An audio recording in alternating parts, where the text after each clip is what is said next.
Okay, so I just finished watching Nightmare Alley again. This was the second time I watched it.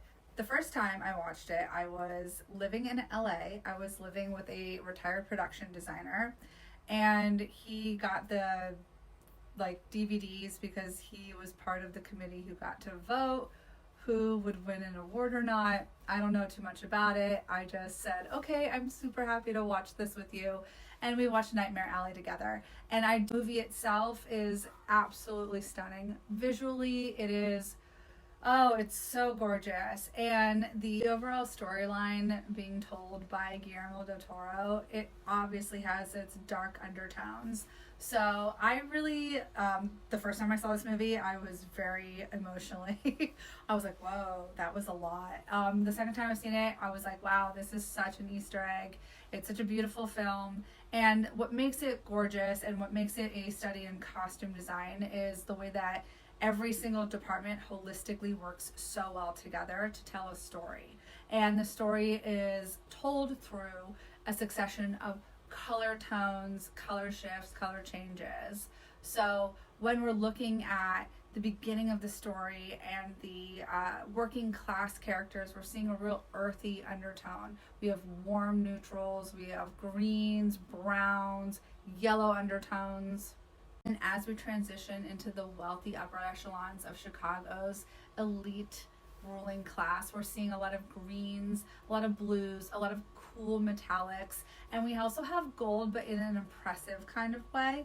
So the wood grain in the office seems warm and inviting, but then as you look at the wood grain, it starts to look like Rorschach paintings. So it's a psychologist's office. If you look at that, like the compounds on top of itself, it's really beautiful, right? Costume designer Luis Seguirre really helps push this narrative through. So when you're looking at the costumes of the carnival folk, you're looking at these like real earth tones, and then when you move into these upper echelons, this cold ruling class, you have the cool blues and greens of money, green of envy, right?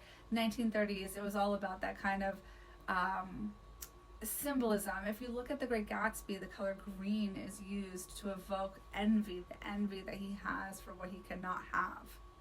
So if you're looking at character shown through costume, Bradley Cooper's character arc is absolutely a beautiful thing to study. So from the beginning, we see him destitute. He's wearing clothing that doesn't really fit him right. Maybe it's borrowed clothing, stolen clothing. It's old. It's very torn down. It clearly is his last clothing that he has.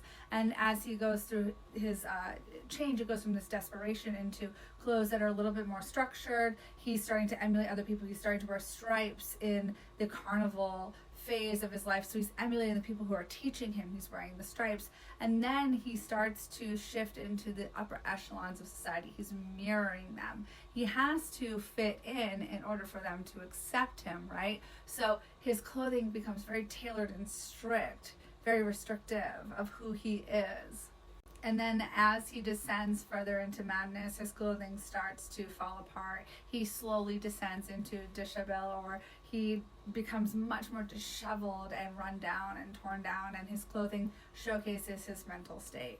His ties in the film have always showcased his mental state, being paisley or swirly in sort of this Art Deco pattern, but everyone else is much more structured and rigid. Their ties are very linear. They look like very appropriate for businessmen, but his ties will always give him away as being somebody who mentally is just not there.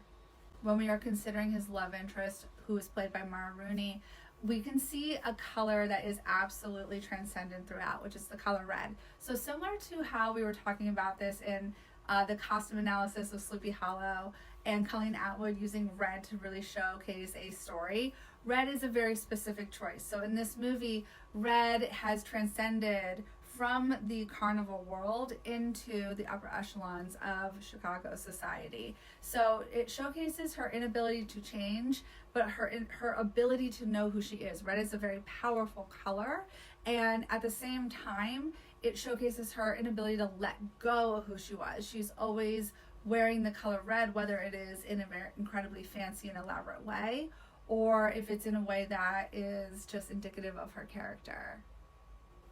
I love when costume can tie in what a character is not saying to the public. So when you're looking at Toni Collette as the medium, and she is playing this character who was clearly very famous and very successful in the early days of her career, who has now fallen on hard times, you can see that she's wearing costumes that are repurposed for this fallen lifestyle. And you can see that these costumes were once incredible pieces of art, but have aged over time and have aged poorly because they have not had the appropriate wear and care. Apparently, with the robe, I believe it was like embroidered in India, and the designer said that once they got it in from India, they oxidized it to make it look even older because they wanted to show like it was just that antique. All Guillermo del Toro movies, the costumes are an Easter egg. So just watch and rewatch and just really see what the psychology is that the costume designer is trying to showcase.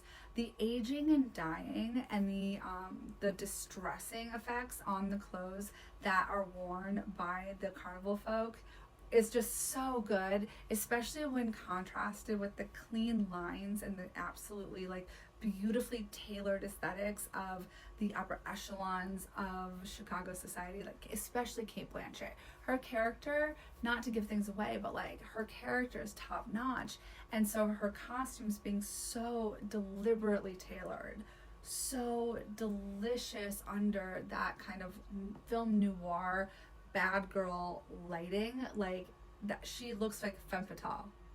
The thing to say about Cate Blanchett is that she is the kind of actress that understands how clothing can dictate character. So in the movie, if you watch how she stands, she distinctly looks like a femme fatale. She looks like the women in these movies from the film noir periods. And she sells the clothing, and the clothing sells her, and holistically they create this character. This is that moment in the fitting room when you put a costume on somebody and you can see a character come to life. So actors, look for that moment. Costume designers, look for that moment. It's just delicious, and it comes off on camera so well. I absolutely love Guillermo del Toro, and Luis Sequeira's costumes in this movie are transcendent. So I could talk about it for quite a long time, but for next week, you know, we can keep it alive in the comments, but for next week, I have all of the costumes, all of the movies, sorry, that have been nominated for an Academy Award for Best Costume Design ever. So there's like, I don't know, 500 movies. And in this bag specifically are spooky season films. So I'm going to pull from here to keep the spooky season alive. There's quite a bit, so it's like enough to keep it alive for 3 years if you guys really like it. So a lot of these I have not seen. So I'm going to pull this out. And the next movie that we're going to talk about is 1971, Bedknobs and Broomsticks. I'm going to be honest, I have no idea what this movie is. And I think out of all of this, I've probably only seen about 20% of these. So I hope that we can watch them together, you know? So we got 1971, Bedknobs and Broomsticks. I hope it's good.